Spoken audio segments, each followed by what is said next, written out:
Hello, everybody. Co-owner Om Gandhi here. Thank you, everybody, for joining us. Before we get started with this episode and I hand it over to Jason, I wanted to give a shout out to our brand partners at Topo Athletic. Gift the Topo difference. They've got the perfect gift for every runner, walker, hiker, and outdoor enthusiast. Whether you're on the road or the trail, whether you're a beginner or an advanced athlete, there's something for you. So be sure to go to topoathletic.com and check out what they got. Happy holidays, everybody. And now, on to the episode. One, two, three, four.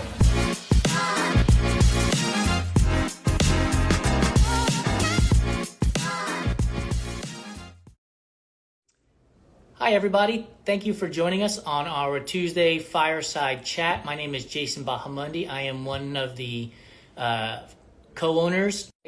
We have a very special episode of our Instagram live fireside chats coming to you. We're going to be talking with Rach McBride and Sandi Nypaver here in a moment, and just kind of going over the world of sport, where they see sport go in the future, how their sponsors and race are supporting them. In addition to that, some advice for beginners, things that they continue to fall back on. And then, of course, we'll have our what we call rapid fire, but really more fun conversation at the end of all of this. If you have questions for either Rach or for Sandi, please hit the little question mark on the bottom side. Ask away. We'll make sure we get them in there.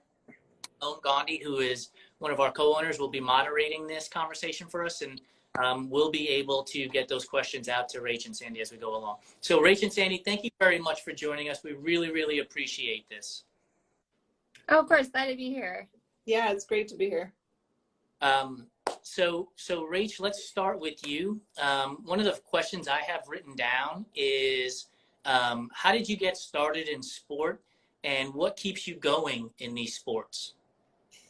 I got started in sport as I want to say an adult, though, like 25 right now doesn't, I mean, I still feel 25, but yeah, I kind of quit all sports when I was a teenager. And then at 25 was like not super happy with life and wanted to do something epic. And my parents had run a marathon. So I'm like, I'm going to run a marathon. And yeah, I trained for the Berlin Marathon, ran Berlin, qualified for Boston on my first marathon, which was really a huge surprise. And so I was like, I guess I'm going to Boston. Had a terrible race there because I was like super overtrained and had no idea what I was doing. But the people that I had gotten into running with were also doing triathlon at the time. And one of my running mentors was like, I think you could be an elite triathlete, Rach. And so I was like, I'm going to be an elite triathlete. I've never done triathlon before, but that sounds like fun. So I did my first triathlon. That was in 2006 and like never looked back. Took over my life. And sport has kind of changed for you because, as we were talking in the green room, you're now adding gravel cycling to your list of sports that you're participating in, correct? Yeah, so I raced my first gravel race somewhere around 2013 or 14. So I got into it pretty early on, but I didn't do any of the majors until this year when I was accepted into the Lifetime Grand Prix, which is a elite race series that started this year, and it's been an incredible experience. I raced mountain bikes this year. I don't ride mountain bikes. I had never ridden a mountain bike really before this year, so that was exciting. So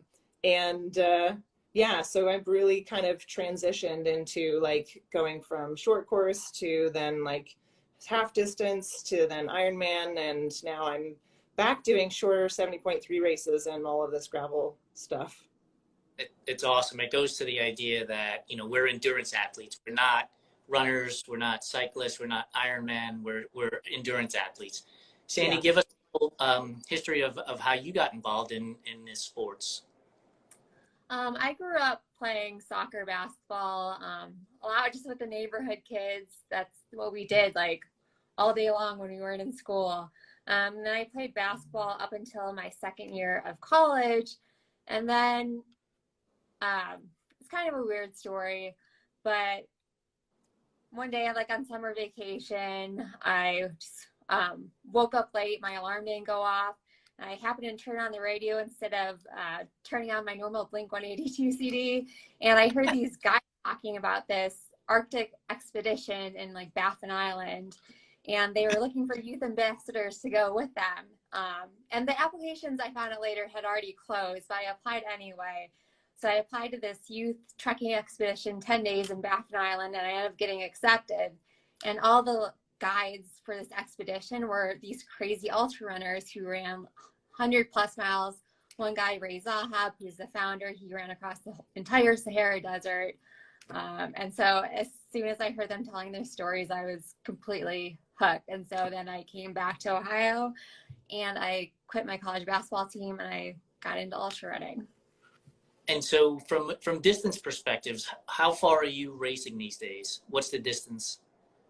You know, it's kind of funny. I started off running 100-milers just because like the people on the expedition, like they said they did 100s. They never talked about 50Ks or 50-milers. So that never even crossed my mind.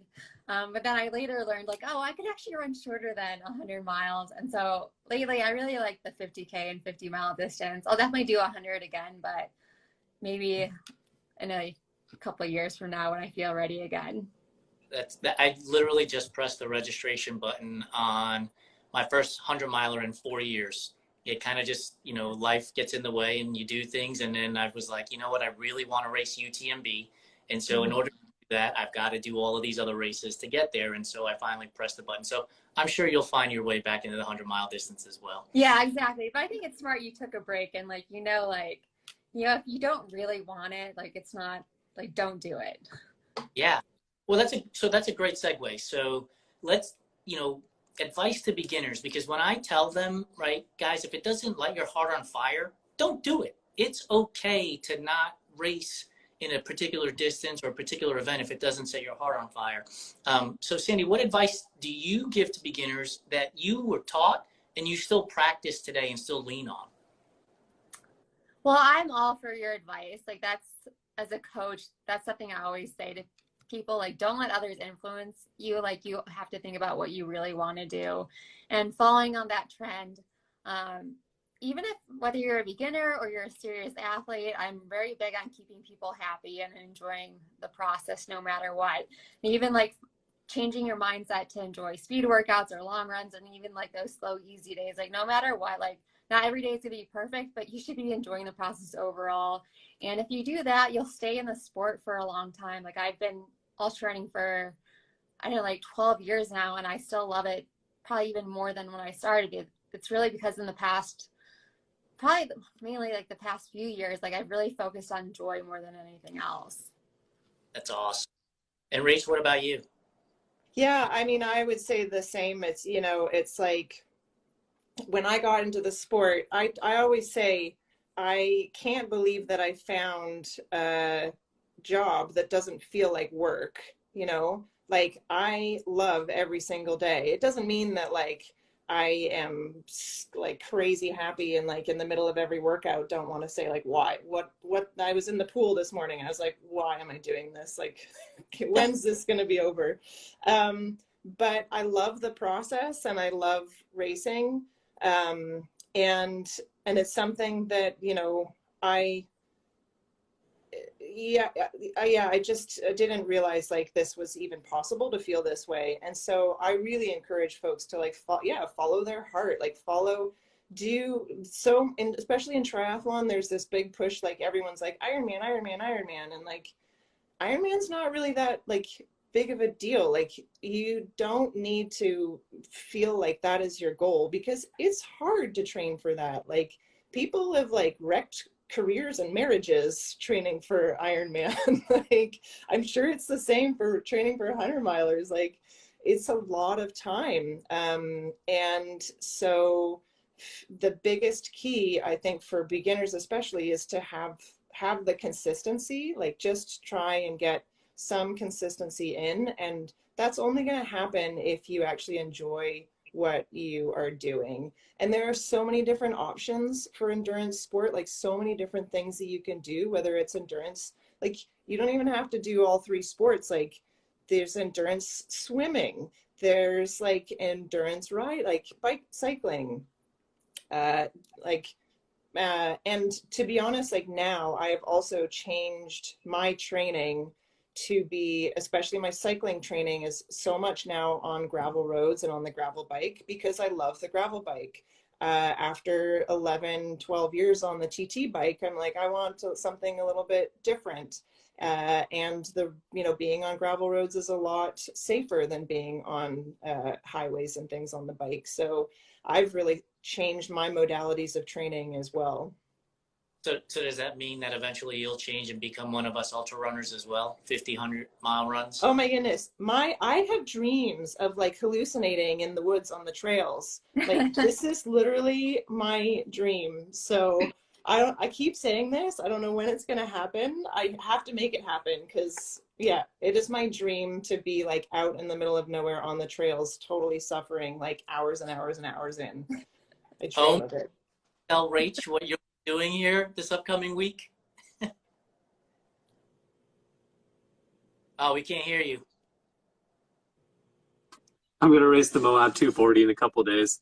Oh my goodness. Wow. Yeah. So basically that, hallucinating in the woods. What a beautiful place to do that kind of effort. I love Moab. Beautiful place. It is. So that leads to the question, right? And we'll start, Rach, with you. Like, what's the natural progression for an athlete, do you think? Is it always about going further? Or is it about finding what the next thing that excites you? And maybe that next thing is continuing in what you're doing. Is there an opportunity for people to be like, yeah, I'd love to go race a 100-miler and then and do a 240 and then maybe stage racing?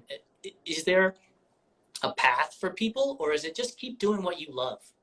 It's just keep doing what you love. Like, you know, I would say, sure, if you want to race Ironman, if you want to race 100 miles, like it's probably a good idea to start off with the shorter distances just to like get the kinks out and see what it feels like, even just to do a multi-sport activity. But there's no cookie cutter way to do this. Like what the biggest thing is to like be fit and have fun. And so it's whatever that looks like for you. If it looks like one year you're going to race a triathlon, the next year you're going to go off and into the woods and race ultras, like, and then the next year maybe you're going to like go swim around an island. I don't know. Like, it doesn't matter. Like, do whatever you want. And maybe the year after that, you're just going to like play basketball. Like, right. Yeah. I appreciate that because your words have resonate with me about swimming and thinking like, why am I here? And I raced Ironman distance events for 8 years. And almost every time in the water was like, why am I doing this? And just about 2 or 3 weeks ago, I thought to myself, I really want to swim a 5K. Like, I want to swim long. I have no idea why, but it was something that really, got to me and something that inspired me to start doing the research and gotten to the point now where I'm actually going to put on my own 5K swim race instead. And just have, people join us out here. So Sandi, over to you. So you started running trails and ultras 12 years ago. You were inspired by a handful of people. Sport was one way over a decade ago. Sport is a different way today. Where do you see it today and where do you see it going tomorrow? And I'm going to put it in the context of women being, included in the sports more so today, yes or no? And where do we go tomorrow? That's a really good question. Women's ultra running or just trail running in general has made fantastic gains since I started. Like when I started the mountain running team, it was 6 men and 4 women. And like just the lack of support at those events was just terrible for women. And people spoke up. And now the team's equal and races are giving equal prize money in ultra running. And it's been a push, and this is something that can still be improved, is like there's better media coverage of women. And so I do want to acknowledge that because women have worked very hard for that, and both men and women speaking up made a huge difference. So always continue to speak up. I think some people will look at it now and be like, there's not much more to change, but there still is. For example, I was at UTMB this year, just supporting my partner, and I can't remember exactly what it was, but I think they're going to only cover like the top 5 women, but they're going to cover the top 10 men. And like the percentages of women to men in the races is so drastically different over there. Like it's like 10% women maybe in UTMB. And so like the US has made progress. We still have more to go, but I still think we need to spread that progress to other countries and continue to speak up over there. And I still think some brands could do better. And I want to shout out to Topo right now, because I asked them specifically if you support men and women equally, and they said yes, of course we do, and we will always do that. And so I just think like asking the companies you're buying from if they do that, if they're always making sure an equal amount of money goes to the men and women on the team, like that's very important. That's a great answer. And as we were talking in the green room, like Topo is one of our first supporters of our platform, and could not be any more grateful for them to support not only us, but then getting you and Rach onto this conversation so that we can then show more support and keep rolling that ball downhill so that people can be more engaged and see and hear really more than anything else. Because the written word is one thing, right? Seeing somebody's Instagram post or a blog post is one thing, but hearing from you and from Rach makes a big difference. So Rach, I'm going to pose that question to you as a non-binary athlete. You're participating in multiple sports, gravel cycling, triathlon, mountain biking. Where do you see sport today versus where you saw it when you raced the Berlin Marathon at the age of 25? And where can we go? You know, where is it headed, and where can we still go? And for companies like ours, yes, we're a small media operation, but what can we do to continue to support you as a non-binary athlete? Yeah, I think, you know, in the past, like non-binary athletes like weren't even on the radar. And it's only been in the past couple of years where we see, you know, I think there has been like ultra running was one of the early adopters of adding in non-binary categories in some of their races. Gravel cycling, I mean, this year, racing as in the non-binary category in every single off-road race that I have done is pretty much is it's been a really profound experience in just like understanding like how easy it is for race organizers to do this. And if you build it, they will come. Like at Unbound 200 or Unbound this year, Unbound 200, we had a full podium of non-binary athletes, and it was incredible. Triathlon, on the other hand, is very slow to adopt adding another category. You know, I don't really understand what why it's not happening. You know, in gravel racing, it's such a new sport that people can just they've just been able to define what the races look like, and you know, it's kind of really grassroots and coming from the bottom up. And so there are really amazing communities who are putting on these races at a grassroots level. Triathlon is already a little bit more established, and you know, some of the bigger companies like Ironman don't have a great track record in terms of encouraging equality in any of the genders. Like, you know, we know that women have been fighting for their place in the sport for a long time. But I mean, I see it growing. Like here in BC, there is a triathlon race series that 2 years ago added a non-binary category.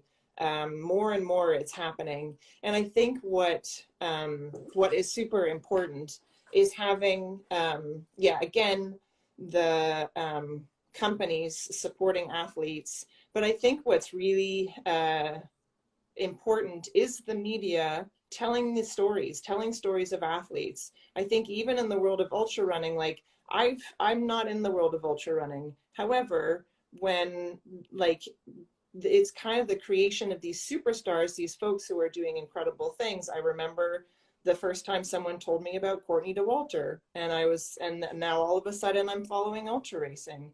and ultra running. And so it's like things like that are happening in our sport in the binary context.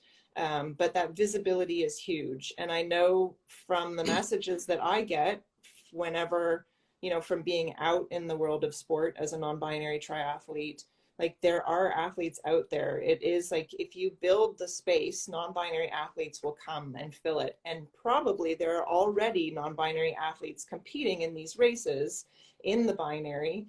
And if you create the space for them to race in a category that affirms and validates their gender, you're going to see them coming to that. So yeah, I think visibility is huge, and however folks can amplify that visibility through the media and through different companies, that's super key.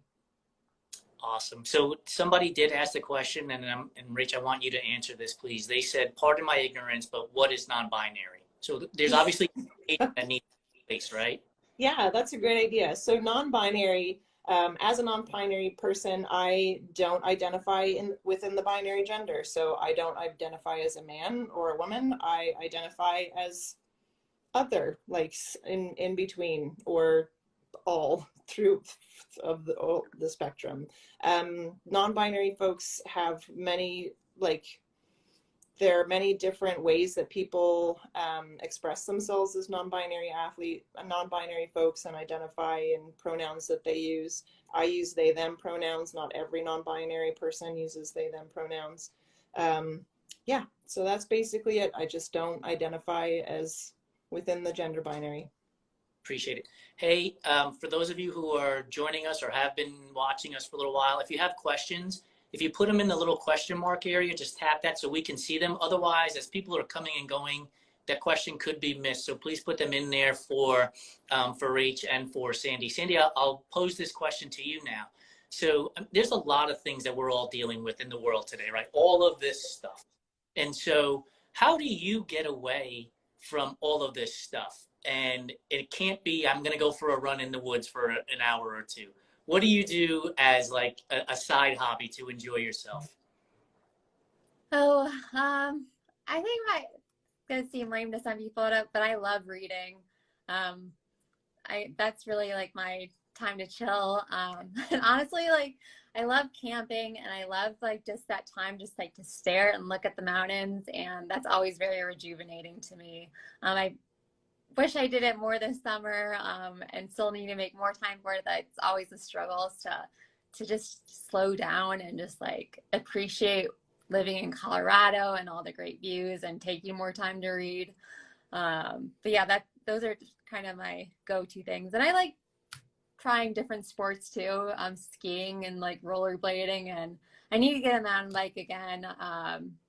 Had a mountain bike but don't have one anymore, so I need to get a mountain bike again because that's fun. So I just like trying new stuff and then chilling whenever I can. So when you're putting your race schedule together, are you looking for events that are in locations that you're like, I could sit on the balcony or the back porch and read a book and overlook the mountains? Or is it, I'm going to go race this event just because I want to race this event? It depends. But I will say I like races the most when it kind of feels like an adventure. So typically like that is more in the mountains or just really stunning places for me. So yeah, where I can just sit outside and be like, wow, this is really stunning here. I'm very motivated by beautiful places. Rach, we'll put the question to you. What do you do to get away from sport in the world for a little while that's not sport related?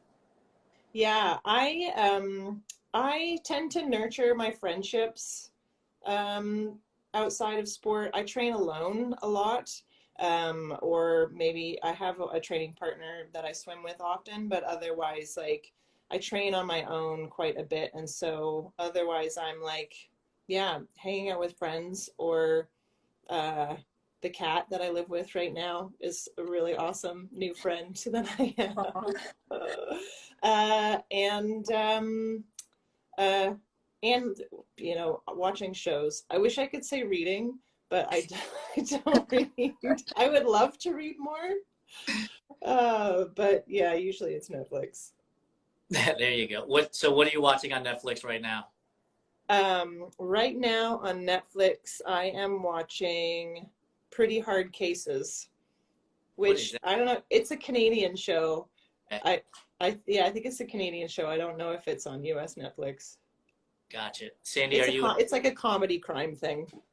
Got Yeah. I listen to a lot of podcasts, a lot of like true crime podcasts. Yeah.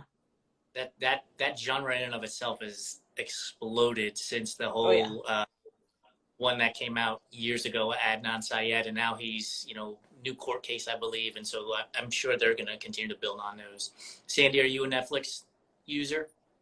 Yes, I am. What are you watching now? I never watch anything good. It's all like guilty pleasures. I don't remember what it's called. It's like a lawyer show.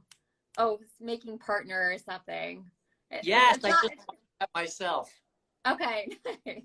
I'm originally from New York, and so every time like I watch a show that's based in New York, I'm always correcting it. I'm like, there's no way you can get from that part of New York City to this part of New York City in the blink of an eye. Like, let's make That's fun. they, I want to know what Sandy's reading right now. What are you reading right now? What am I reading right now? I have like 5 different books right now that actually for the first time, this is like a very well-known book that I've never read before, but I read The Alchemist.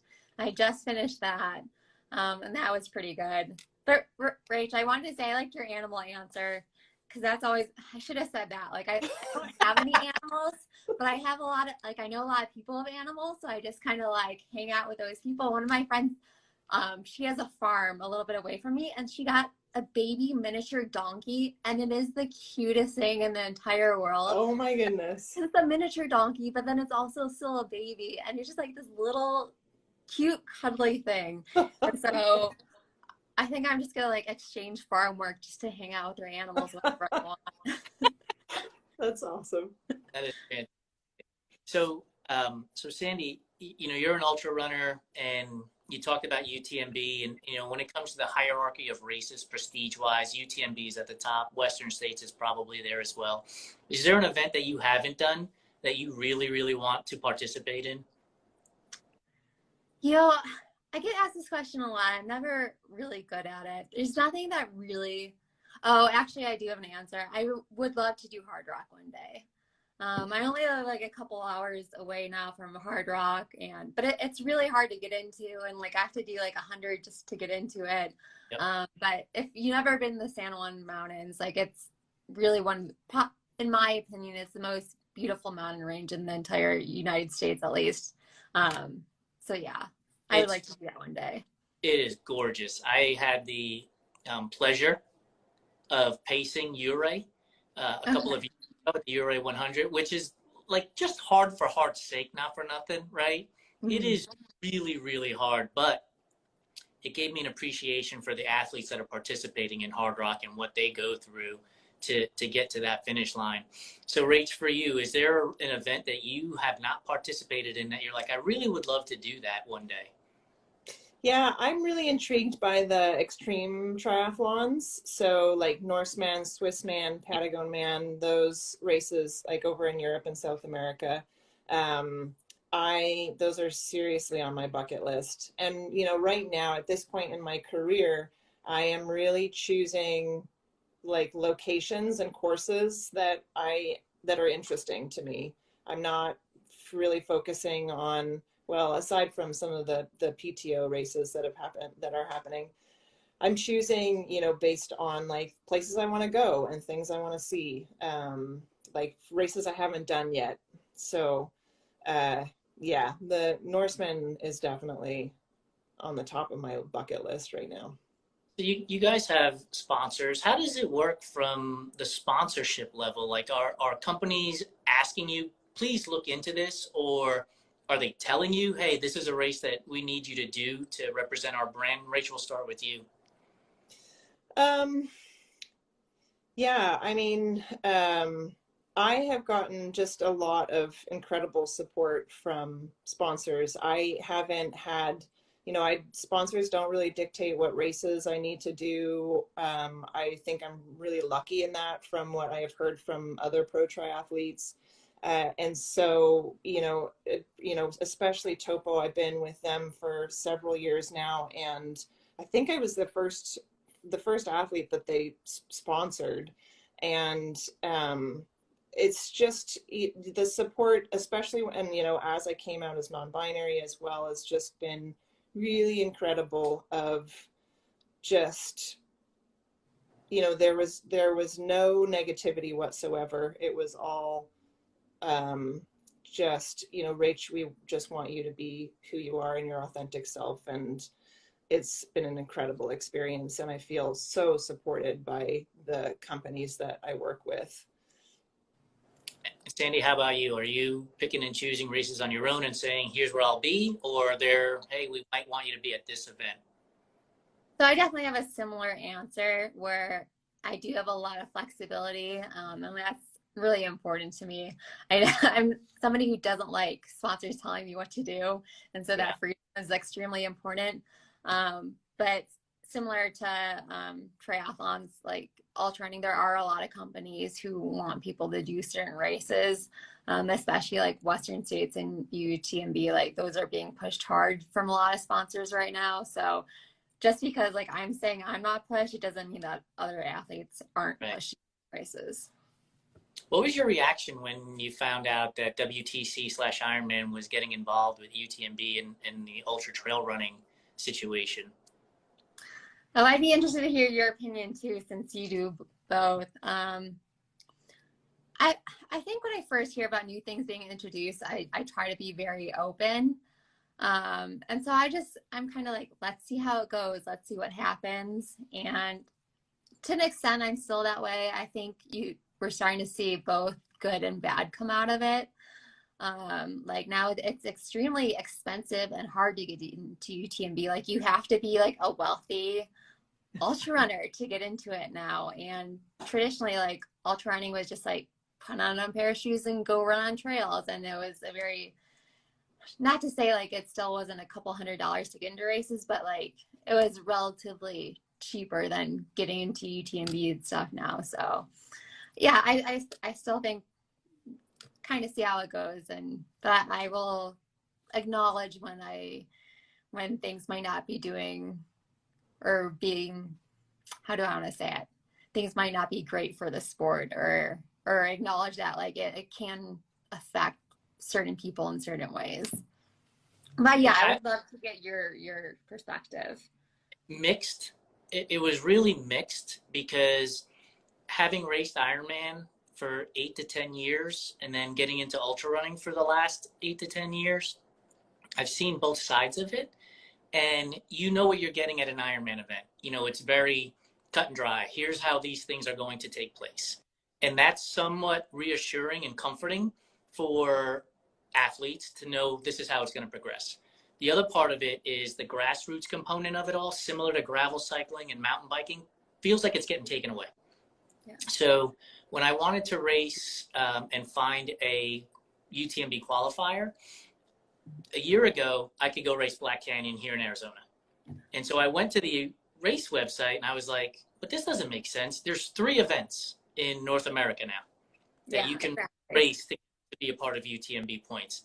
And that just makes it even more difficult, to your point. And so that side of it, I really don't care for, right? Because now I have to go. I'm fortunate enough to live on this side of the country where I can get to California and the canyons, or to Utah.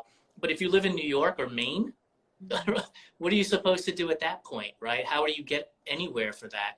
Rach, I know you're looking at joining, and I'm going to put the pressure on you to join our 100-mile group at some point. Yes. We'll get you. But have you seen like large corporations? I know Lifetime is a big corporation with, the Lifetime series and how they get involved in those things. Have you seen impacts, positive and negative, when bigger corporations get involved in these sports?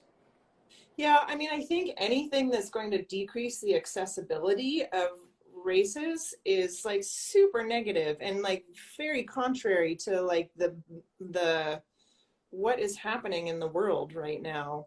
And I think is really like companies who are doing that are really blind to, getting more folks to like their brand and come and do their races.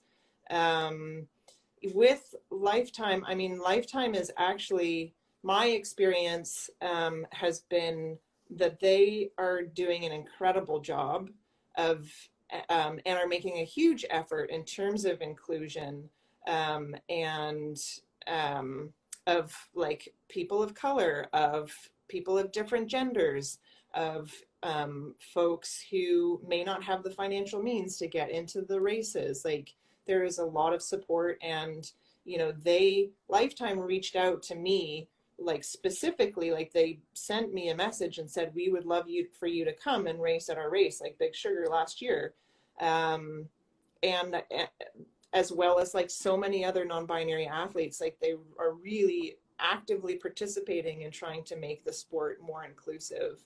So from Lifetime specifically, my experience has been incredibly positive. And I know the folks, like I have spent the year at all of these races with the folks who are in this, who are at the top of the food chain there.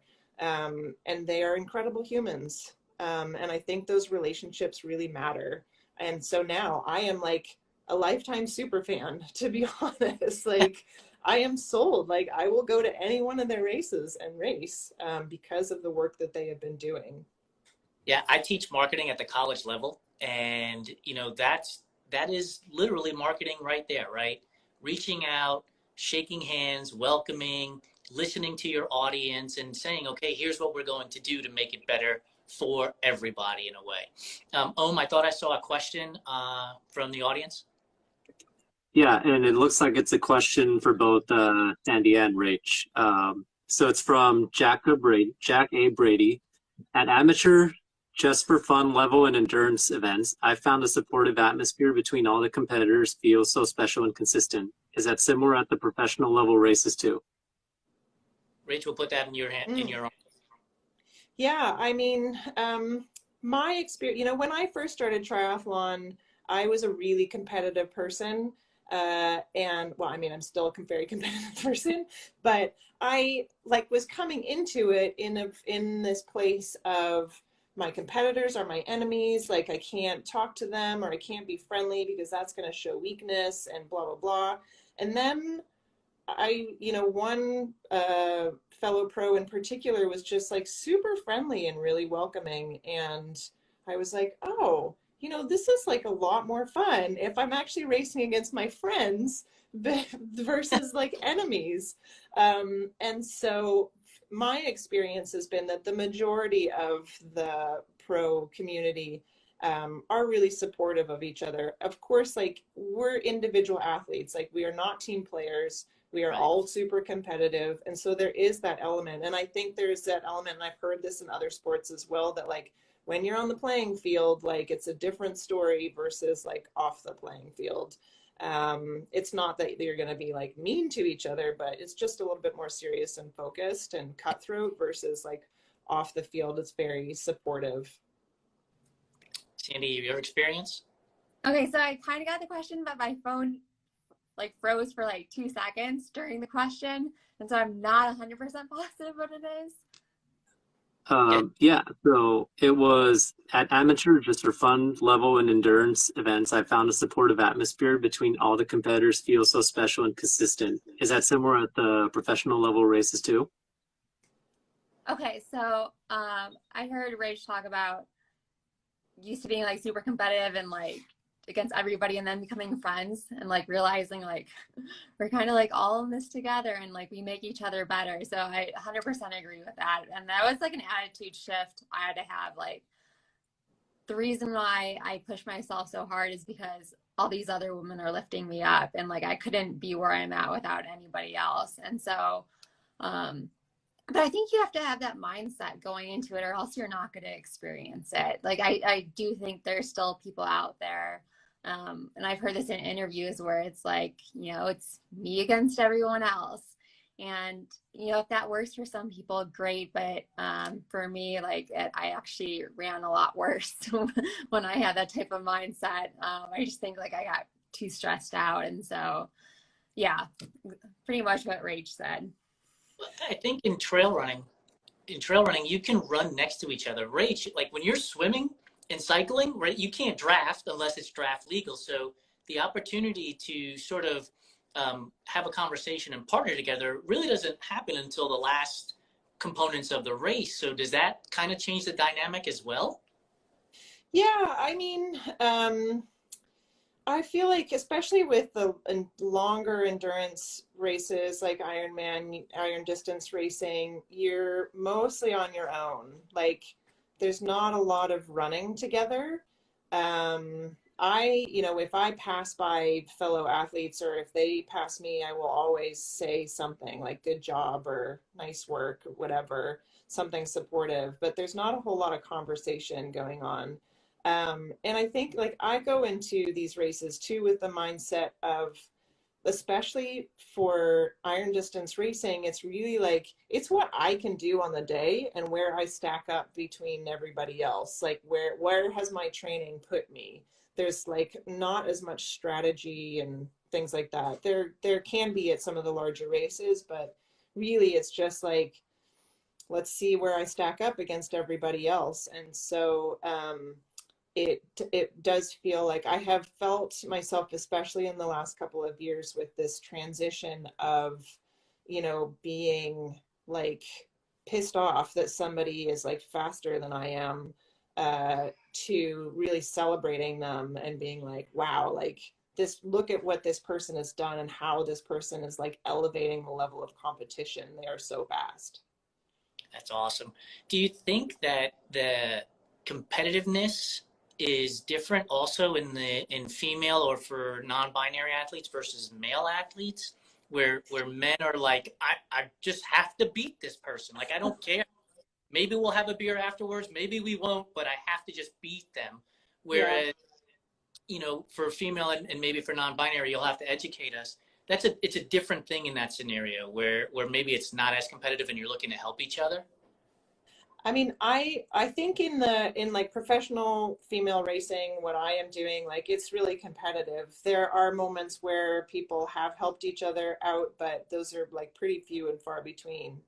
However, racing in non-binary, other non-binary athletes for the first time this year, it really is more, it's less competitive. And so, and it is way more just like celebrating each other and just the like novelty of all being in a race, like racing together, like having, because a lot of us have maybe done races where we are the only non-binary competitor. And so being in a race where there are, oh my goodness, like other non-binary athletes is mind-blowing. And so it's more of, I did go into, for example, Unbound 200 knowing that like, oh, there's like an athlete here, another non-binary athlete, like who I'm going to have to like watch out for, like they might be faster than I am, because I really like winning. But No, not gonna. And so that was like my first foray into like, oh, non-binary competition, and like, and feeling like that it's a competition versus like, but I think truly on and off the course for us non-binary athlete, it is like, it feels like family. It feels like this new family that I have because there are so few of us, and we know just like what it kind of takes right now to be out and non-binary in the world of sport. Cindy, you were shaking your head when Rach was talking about non-binary athletes supporting each other. Is that what you feel in the women? And do you think that that's different than men competing against each other? I actually think there's a lot of similarities between men and women in ultra running. I think men might be like more open about talking smack about each other. But besides that, like, at the end of the day, or at the finish of an ultra, like people are going to sit around with each other and have a beer and just talk about the races, even if they were competing and pushing each other all day. Like that's just kind of our sport, like just wears you down so much that like we're going to get along at the end of the day and talk and just, yeah, sit around and have a beer. I think too that there is that level of perception of like the smack talk with like the male field versus the female field, like it's seen in a different way. Like for men to be smack talking each other, it's like, oh, this is funny, haha. But in the women's category, it's like it's seen differently. It's like not as cool. It's not, it's seen as like, oh, what is this person's problem? Like, Yep. and So so I think there's still that level of like, yeah, basic sexism really in that. I'm a huge fan of the WNBA, and I follow WNBA Nice. Twitter. Yeah, season ticket holder of the Mercury. Oh, The, awesome. the smack talk on WNBA Twitter is awesome. Like, and they're athletes, right? Yes, they're women, but they are athletes, and they're competing to win, right? Their whole life is predicated on hoisting that trophy at the end. They get paid for this, and for people to look at it and be like, "Oh, they're women. They shouldn't be talking like this." And it's like, no, they're athletes. Let them talk. Let them compete. And maybe they'll go have beer and dinner after a game. Sure. But WNBA Twitter is my favorite. Like, you could tune in during the season, and it's awesome. It's one of the best things you could follow. Oh, that's so good to know. I love following the WNBA. I'm not on Twitter, but now like you got me intrigued enough where it's like I might have to check that out. But I'm so jealous you're a season ticket holder of the Mercury. Like, It's so I'm jealous. like, it's interesting because the attendance is sparse. To me, it's sparse. And then when they made the playoffs 2 years ago, it was packed. And I was so hopeful, like, okay, maybe they'll keep coming back because the product is good. The women are fantastic basketball players. The game is better. They pass better. They get more players involved. And they score 100 plus points in games too. Clearly, I'm passionate about this because I just love the game of basketball in and of itself. But watching the WNBA, if I was to raise a child to play the sport, I would show them that game because it's passing, it's defense, it's a lot more than just dunking a basketball. Not to take anything away from the NBA players by any means; they are phenomenal athletes, but it's just a totally different game, and I think it's more team involved in that scenario. You're totally spot on with that. I just think like the WNBA could just be marketed a little bit better because like tickets are affordable, like more than the NBA stuff. So like I think that if it just is marketed a little bit better, and we've seen like when it is marketed better, I think in like from 2008 2019, all these TV channels started like showing WNBA more, and there was like a 64% increase in viewers just because like it was marketed a little bit more. And so yeah, I could go on all day about that, but yeah, I appreciate the conversation. It's what we in the media have to do for non-binary athletes and for females too, so that there can be equity in these sports and have people show up because of that, not go away from it because of that. And so our platform really is to help provide an opportunity for people to tell their stories, for women to tell their stories, for people of color, for LGBTQIA+, for physically challenged disabled athletes. If you're watching this and you fit into any one of those categories, please send your story to us. We will work with you on editing it, spelling, grammar, and we will promote it because we believe that there's a spot at the starting line for everybody. That is our vision and mission. Hey everybody, co-owner Om Gandhi here, and before we jump into the rapid fire section of this podcast, I wanted to give a shout out to our brand partners at SBR Sports. They're the ones who've been training, spending countless hours in the pool, on land, and in the ocean to create products so you don't have to. And they've got Tri-Slide for your chafing, they've got Tri-Swim for when you get out of the water. They've got all the products you need. Check out some of their holiday packages. Go to sbrsportsinc.com and don't forget to use code RTB22 for 20% off on any products that you buy on your first purchase. Now, back to the show. And we want to make sure that we carry that through all of our platforms. And so thank you both for joining us. I could talk to you guys all day, but it's been almost an hour. And so we kind of want to jump into the rapid fire questions as we like to speak and wrap this up. So it's National Pizza Month. Sandi, does pineapple belong on pizza? Yes or no? I think so. I like pineapple pizza. You were a friend, and we were cool with the WNBA until we got to that. Rach, does pineapple belong on pizza? Yes or no? I'm going with Sandy. Absolutely. Oh, I love pineapple on pizza. You got the sweet and salty is all the rage right now. I gotta bring you guys all to New York, and we'll all go hang out. We'll all grab a slice, and you will not see pineapple anywhere. At least not. Speaking of pizza, so there are three styles. I only recognize one, which is New York, but there is Chicago and Detroit. So, Rach, how are you eating your pizza? New York, Chicago, or Detroit? Whatever is like the thickest, deepest crust. Ay, what's happening here?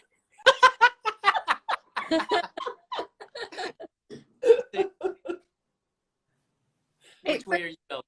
First, I want to ask, what's Detroit style? I've never heard that. Yeah, so Detroit is a square pizza, and it's tons of cheese. The cheese melts up the side and creates the crust on the side of the pizza.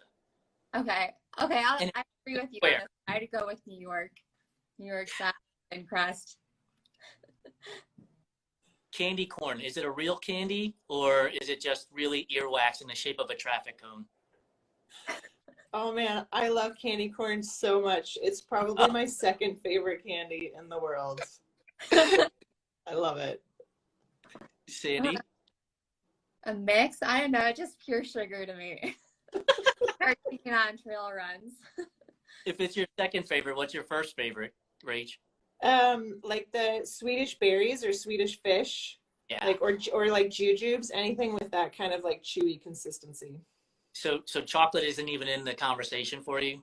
Well, that, you know what, to be honest, like of all of the things, I eat chocolate every day, but I rarely get candy.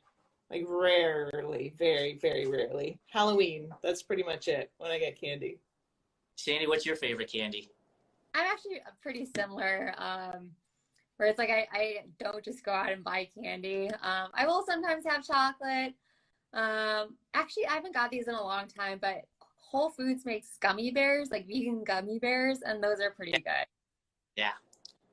Peeps, Sandy, are Peeps a real candy or not? Yeah, Rachel, Rach, exactly. That's too much for me. I don't even like I liked it when I was a kid, but now it's like I don't see the appeal. Rach, your face gave it all away. Oh no, they're disgusting. Totally disgusting.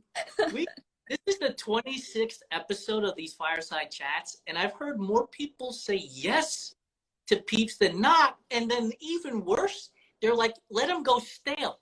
I'm like, you enjoy eating doorstops? Like, why would you do that? No. So we're on the marshmallow. So when you're roasting marshmallows, complete torch or just a light toasting for your marshmallows? Rach, we'll go with you first. I like totally torch them. Totally torch, eat the outside, torch them again, eat the outside, and then probably eat the rest. That's I a love new. that you said that. That's like my exact strategy. Yeah, I right? have patience for just slowly turning the marshmallow around. It's like stick it in the fire and I'll blow it out. I just learned something new. I didn't know about the torch and retorch method. That's something I'll have to practice. On Oreos, are you the chocolate wafer or the cream filling favorite? Sandy? Probably the cream filling. So are you a double stuff person then? Yeah. Yeah. I'm in the same boat. Totally. So a little less, clearly I'm a big food person. I could talk about food all day. But Sandy, you mentioned books. Rach, you mentioned don't read books, so that question's already out. But Rach, when you're running, do you listen to music, podcasts, or nothing at all and let nature take its course? Most often I am listening to music. I have a playlist that I just keep adding things to. And so I just really listen to the same things over and over and over again. Sometimes during warm up, I will listen to a podcast, but I can't listen to words, when I'm actually running. Sandy, how about you?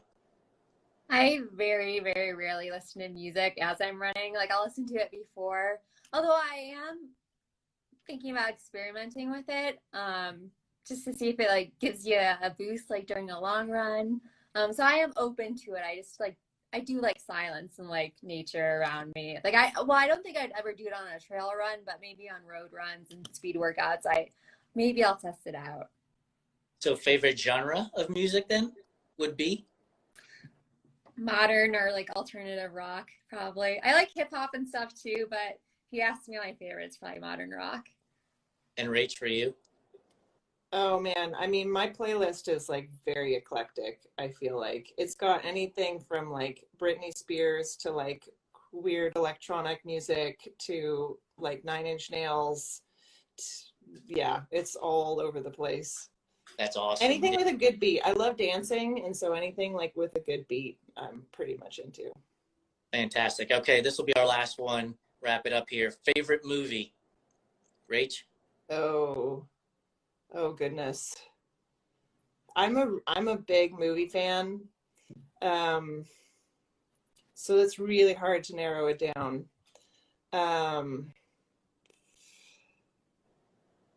Favorite. All right, how about this? If it's on the TV, you're going to stop and watch it. You know, I have seen Dances with Wolves like probably 5 million times. That's an odd choice. Yeah. I think it shows my age too. Well, I'm slightly older than you, but this movie is certainly not in my prime time. My favorite movie is Casablanca of all time. Okay. Yeah. I was attending college and I was inevitably hungover, and the local school TV broadcast put Casablanca on as a marathon, and because I was so hungover, I wasn't moving, and I just watched it over and over and over again, and it's now my favorite movie of all time. Sandy, how about you? I have a very sophisticated answer of the movie Elf. I've watched it a times. I love it. What's the movie that everybody thinks is bad, but you will stop and watch no matter what? So it's not necessarily your favorite movie. Oh. So I'll tell you mine. Yeah. Mine is Shooter with Mark Wahlberg.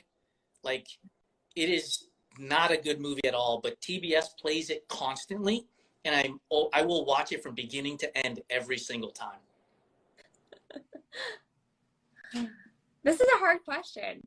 This is a hard. I feel like I'm like I know there is something, but I can't pinpoint it. If you pick any more, Kanata says The Room. The Room is a good one.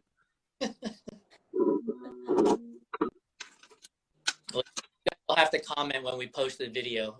We'll let you off the hook for now. Thank you both so much for joining us. Topo, thank you so much for getting this put together for us. We really appreciate your support. Anytime you guys have anything that you want to talk about, shoot me an email, shoot them an email, and let's get you back on and have another conversation, because this has been a blast. Thank you so much. Thank you. I really respect what you're doing, and like with all these sports, and like making sure it's diverse and like everybody's welcome. Thank you. Thank you. Yeah, I super appreciate the conversation. It's been a blast. Awesome. Have a great night. Thank you, guys. Thanks. You too. Bye. Bye-bye. Hey everybody, Cohen or Om Gandhi here, and I just wanted to say thanks for getting through this first edition of the Fireside Chat on podcast format. We're so happy to bring this to everybody on audio, on the go, whether you're on the trail or on the car. And speaking of trails, if you're looking to hit those really difficult trails, especially in the winter, shop traction with our partners at Katua.com. They've got exo spikes, micro spikes, they've got something for everything you need. Tested up in the Dolomites since way back when. And I'm excited to use their exo spikes for the Everest Marathon. So definitely check them out. Their gear is tried and tested. So check them out at Katua.com.